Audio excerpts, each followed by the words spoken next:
Página 14, número 1. No Reino dos Pequeninos, o personagem que conta a história é um aventureiro que, depois de um naufrágio, acaba chegando a uma terra muito estranha, o reino de Lilliput. Letra A. De acordo com o trecho que você leu, como eram as criaturas desse reino? Justifique com o trecho do texto. Tudo começa quando Gulliver acorda.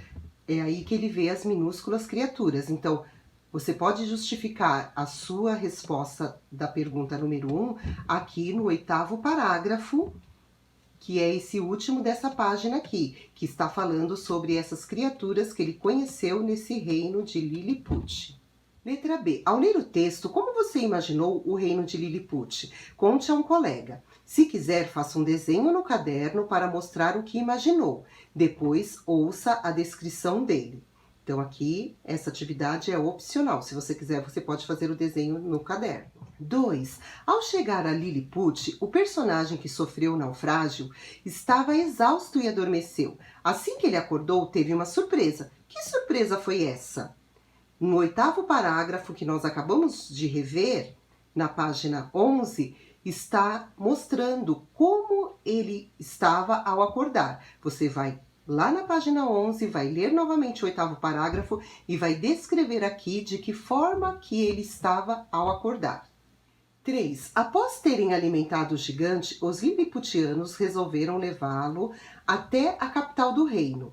Letra A. Como os lilliputianos fizeram para transportar o personagem?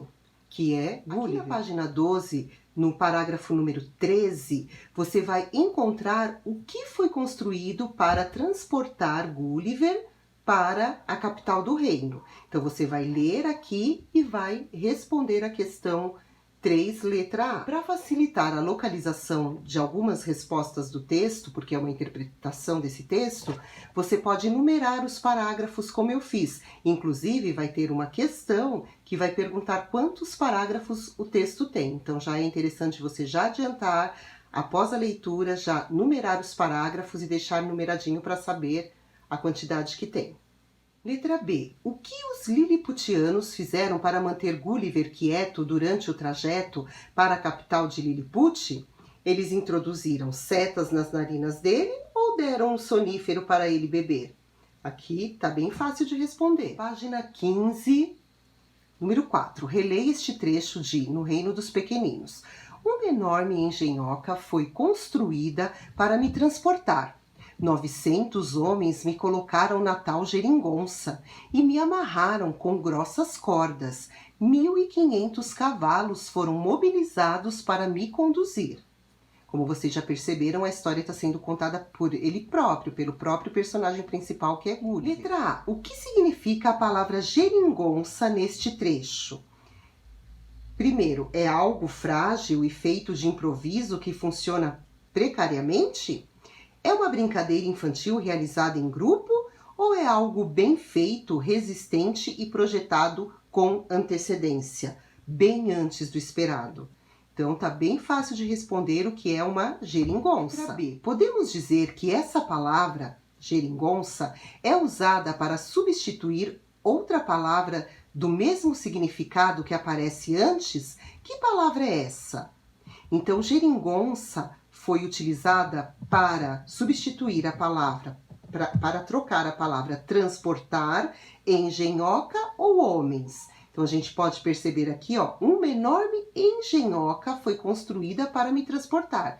900 homens me colocaram na tal geringonça. Então, está falando da engenhoca. Bem fácil de responder. C. A utilização da palavra geringonça nesse trecho evita a repetição da palavra engenhoca ou faz com que o leitor deixe de imaginar como seria a engenhoca?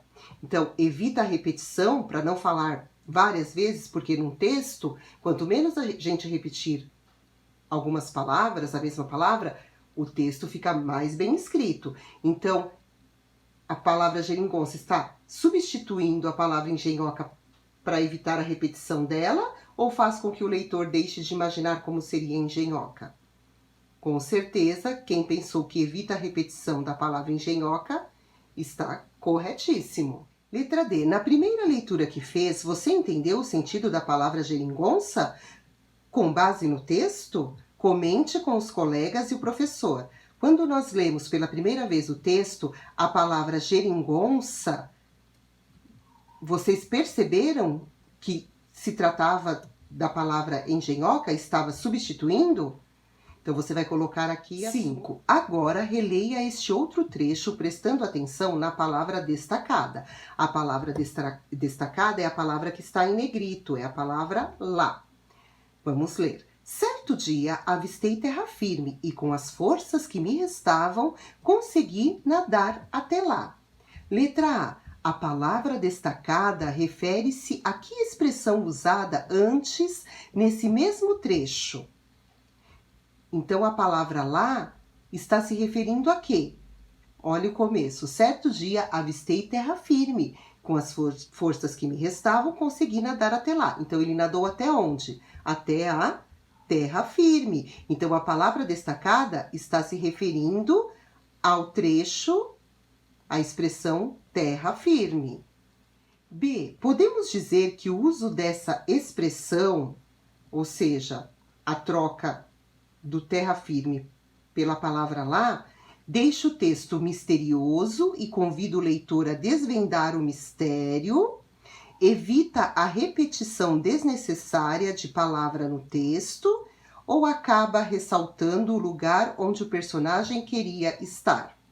Como eu falei sobre a palavra geringonça, que estava substituindo a palavra engenhoca para não ser repetida, com certeza a palavra lá está evitando a repetição desnecessária da palavra terra firme. Porque se nós escrevêssemos assim, certo dia avistei terra firme e com as forças que me restavam consegui nadar até terra firme.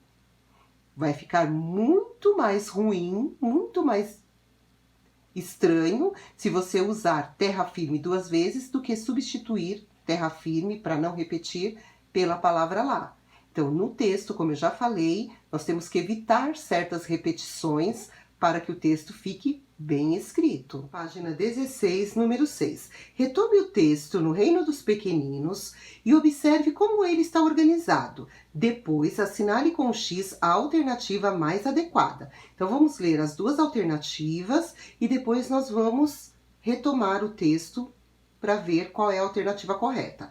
O texto está organizado em um só bloco e a leitura deve ser feita rapidamente e sem interrupções.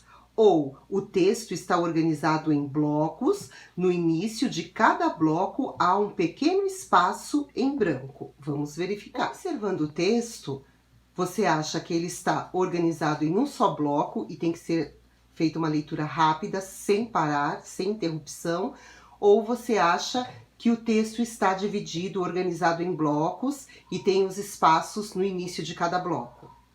Com certeza é a alternativa número 2, é a segunda alternativa.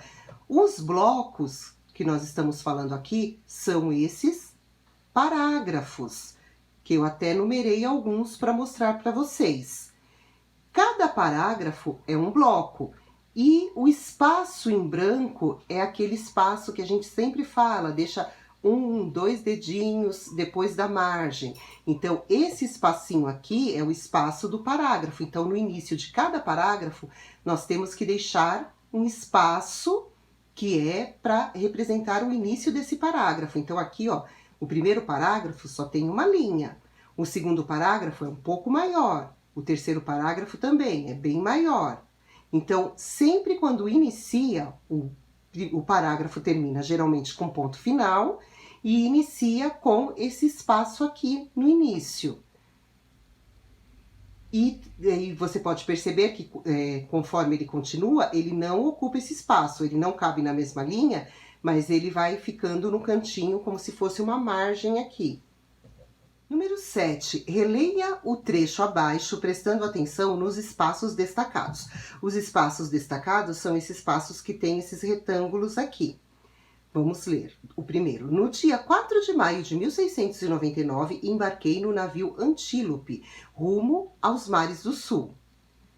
Depois, tudo corria bem. Até que uma violenta tempestade nos surpreendeu em alto mar. O navio se espatifou de encontro a uns rochedos. E o outro, fiquei à deriva durante uma semana, agarrado a um tronco e sendo arrastado pelo vento e a maré. Letra A. Você sabe para que servem esses espaços destacados antes do início de cada bloco de texto? Converse com os colegas e o professor. Então, esses espaços aqui, como nós acabamos de falar, é o início do parágrafo, marca o início do parágrafo. Todo começo de parágrafo tem que ter esse espaço de 1, 2 dedos após a margem. É como se você tivesse aqui no caderno, numa folha, e tivesse uma margem aqui. Então, você deixa um espacinho de 1, 2 dedos antes de iniciar o parágrafo. Então, aqui é a marcação de cada parágrafo. Vamos ler aqui a explicação. Os textos geralmente se dividem em blocos de frases que agrupam ideias. Esses blocos são chamados de parágrafos.